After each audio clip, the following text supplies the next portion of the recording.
Sixth car rental honest review. So let's go to the pros of this website. There are wide vehicle selection here, from economy cars to luxury BMWs and SUVs. You can also rent trucks. And easy app booking. The sixth app makes reservation and vehicle upgrades very smooth.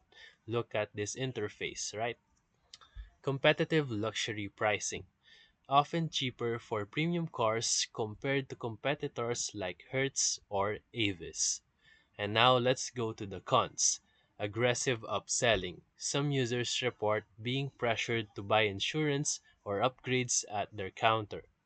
Deposit and fees.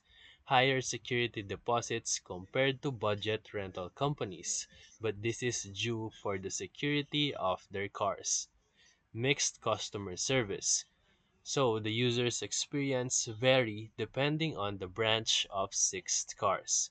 So for final verdict, Sixt is an excellent choice if you want a well-maintained premium vehicle, but double check fees and insurance before finalizing your rental. So and that's it.